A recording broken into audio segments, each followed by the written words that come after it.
everybody, and welcome back to our second session, The Myth of the Rich Doctor, with certified financial planner Tom Thalman. Tom, thanks for joining me again. Thank you, Jeff. Good to be back. Okay, so we ended the first session with how do we fix this? And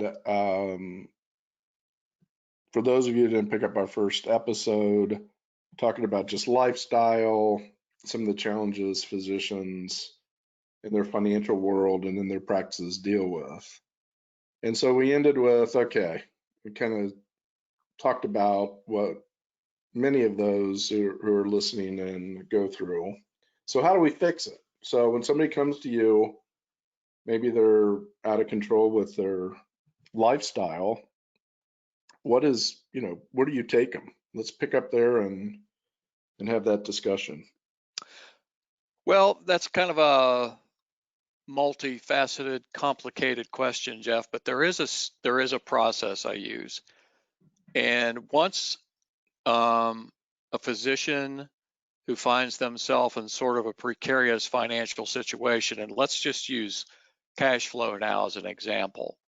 And what I mean by cash flow is, let's talk about the physician who doesn't necessarily own a practice, but may work in a clinic that is owned by another entity. It might be owned by a private corporation. It could be owned by a health system in the area that actually owns a hospital, for instance, because that's the route a lot of physicians are taking these days, because it gets rid of the very headache we're talking about, and that's balancing a budget and being profitable in your own office environment, because it takes a lot of work to do that. But if we boil down the reasons, if a physician may come to me and say, Tom, I make X amount of dollars a year. I have two kids. Both of them are teenagers. One is 16 and one is 13. My wife doesn't work. We live in a fairly upscale neighborhood. But I'm finding that we're just not saving any money. And I'm in my early 50s, and I can't really see a way out of this. If my spending continues and my children's education continues at the level we want them to continue at, and that what I mean by that is, now they're in private school, and when they go to college, it'll more than likely be a smaller college, because one of my children may have to attend a private college because they're going to have a difficult time getting into the public institutions. But with all of that said, I don't know how I'm going to do it unless I start taking out a bunch of loans. And as I stated in the last episode that we had, Jeff, a lot of physicians are fortunate, even if they are in debt and if they are behind with their cash flow, because of the salaries that they make, because generally they're much higher, they're 40 or 50% higher than most people earn in a year in other professions. So when they do fix it, they're able to climb out of it in a relatively shorter period of time, and that's the good news. The bad news is sometimes they don't admit it, and this problem just perpetuates itself. So we know that it perpetuates itself because there's peer pressure among their other peers who are also physicians. There's peer pressure socially and recreationally because they think they may have to belong to a golf club, or they think they may have to belong to some sort of art foundation and contribute heavily to the arts, or some such thing. And they go to holiday parties and they see each other at cocktail parties, and they see themselves at sporting events, in the fancy seating of the hockey games. And they just think that, well, if I'm going to mix in, I got to have all this. Right. And a lot of physicians are just, they recognize it, but they don't want to do anything about it. So once I sit down with a physician, and generally speaking, we are also with their spouse, whether it be male or female, the first things we discuss are, if I know this is going on, generally over a 3-meeting process, we deal with that very issue. We don't talk about products. We don't talk about investments. We don't talk about their pension plan. We don't talk about, um, rate of return on a portfolio. That has nothing to do with it. What we're trying to deal with is mind blocking. And we're trying to take a look at, you know, what do you think causes this? And how can we fix it? Well, one of the things that we do in my questionnaires is, how did you manage money when you were younger? When did you get your first paycheck? And how did you feel when you got your first paycheck? And did your parents influence you on saving money and managing your money? That is, when you earned money as a kid cutting lawns or caddying at the golf course, did you go out and blow it all and buy a go-kart or a mini bike or uh, you know, fancy sporting equipment, or did you save some of it and spend some of it? Did you buy your own clothes? Because clothes are expensive. Hmm. And if you did and you saved properly, those folks are generally in pretty good shape today because they learned a good lesson. Some, though, are not. And we have to talk about ways in which we sort of take a step back, look at their statements, look at the debt that they carry, and how do they cover food, shelter, healthcare, clothing, and transportation. So those are the first few things that we've got to figure out. First of all, we have to make sure those things are in place. And then the next place we go is, how much money do you have in an emergency savings account?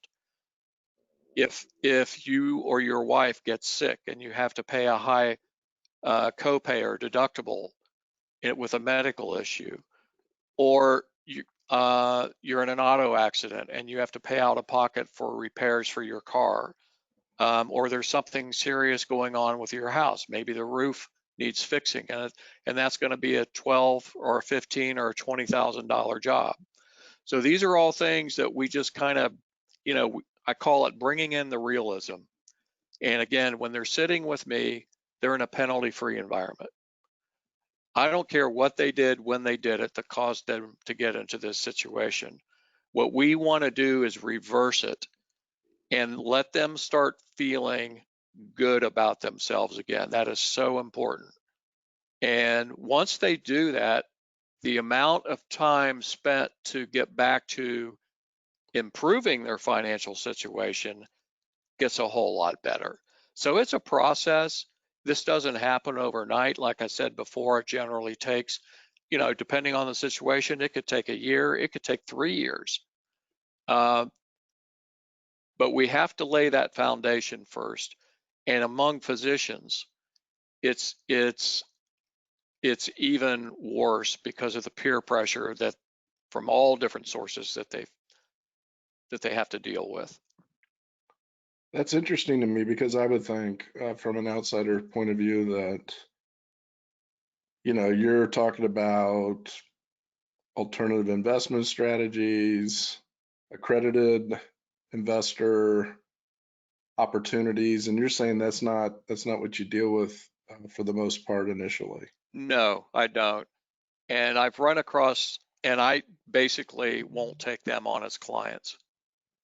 That particular group, in fact, my dentist, I chuckled a couple of days ago because my dentist knows I'm a financial planner, and every time he walks in to the operatory ready to go on my teeth, he starts spewing out all of these different things that he purchased online, and the options that he's creating in terms of buying this stock, selling that stock. He does a lot of short selling.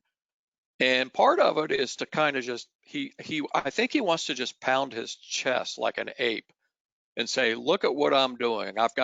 I make such good money, and they do. They make tremendous money. And I've got all this discretionary income that I can just, zing at the computer and buy all of these fancy, stock options and whatnot. And when he left, I told the dental assistant that was standing there, and I said, did you hear everything he said? She said, yeah, but I don't understand it. I said, good, because that's exactly what you don't do. And she said, you got that right. She goes, I'm listening to you, not him.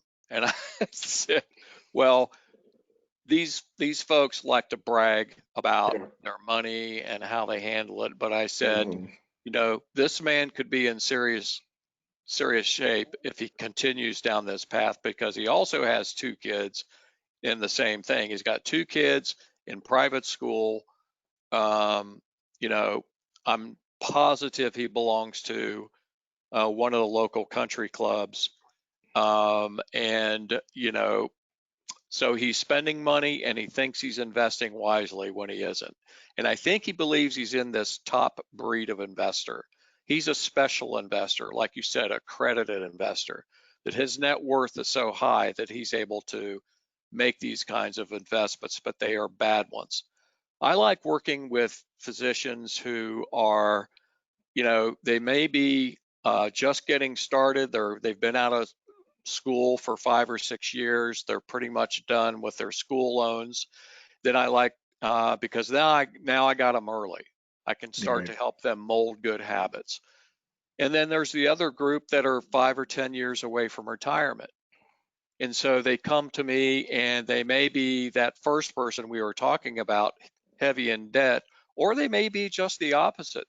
They may have saved really well and they've got a lot in savings, but they've got too much money in an IRA or 401k account.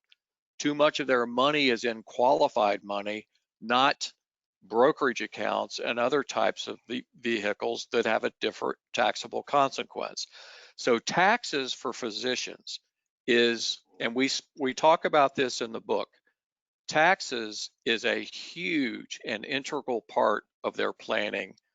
And that is something that we really spend a lot of time with for those who are ready to talk about it and find tax efficient ways, not only to save their money, but when it comes time to taking distributions from these accounts when they're retired, we've already set up, Jeff, this account is going to be used at this phase of your retirement. This is going to be used at this phase of your retirement. This account is going to be used at this phase of retirement. And each of those accounts is taxed differently. So as long as the tax laws stay within a reasonable marginal tax bracket, we've just done some good planning for taxes. So that's also key. So for those that think, you know what, I'd like more information, or maybe I should get some help. First of all, how do they get the book? Well, there's 2 ways you can get the book. You can buy one on Amazon, but if they contact me and we start a meeting process, I will gladly send them a free copy of the book, either in digital form or hard copy form. And all we need is their email address and a physical address. I prefer they give me their home address and not the practice address, because the mail gets quote unquote lost there, because there's folks in the clinics and whatnot who sift through the mail and they'll sort and think, well, that's not important. This one's not important. This is important, that sort of thing. And the docs never know that I even sent it to them. So Okay. we'll need their home address, uh, a phone number where we can reach them, and I'd be happy to send them a copy of the book. And if they've got a few minutes to talk on the phone, I'll I'll even direct them to certain chapters in the book. You don't have to read it from front to cover. It's good if you do, but I can direct them to certain areas of the book that they should concentrate on. The Myth of the Rich Doctor. And if somebody'd like to set up a consultation with you, could you give out your website, contact information for the audience? Yeah, my website address is turningpointra.net. So that's www.turning, then the letters ra.net. That's my website address. My email address is Thalman, my last name, THALMAN, @turningpointra.net. And the best number to reach me at is my mobile at 919-609-4617. All right. So great information. And for everybody out there, look for additional sessions with Tom as we start to get into more detail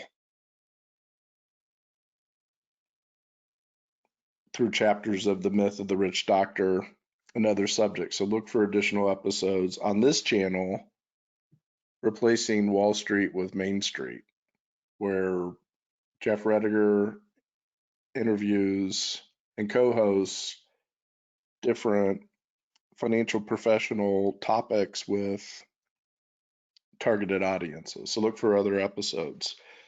Tom, I want to thank you. I appreciate your time. Great information. I learned something today. Good, So Jeff. I appreciate the time, and go check out the book and take advantage of the consultation. So this Thank concludes you, our Jeff. session today. And any Yes. final comments? No, I will say this. There are people out there that know they have to do this and they have their blinders on, and they'll say, I'll do it next week. I'll do it when I don't have to worry about this, that, or the other thing. The time's just not right. I would ask everyone on this call to get out a sheet of paper and a pen or a pencil, and on that sheet of paper, draw a horizontal line about 5 inches long across the sheet.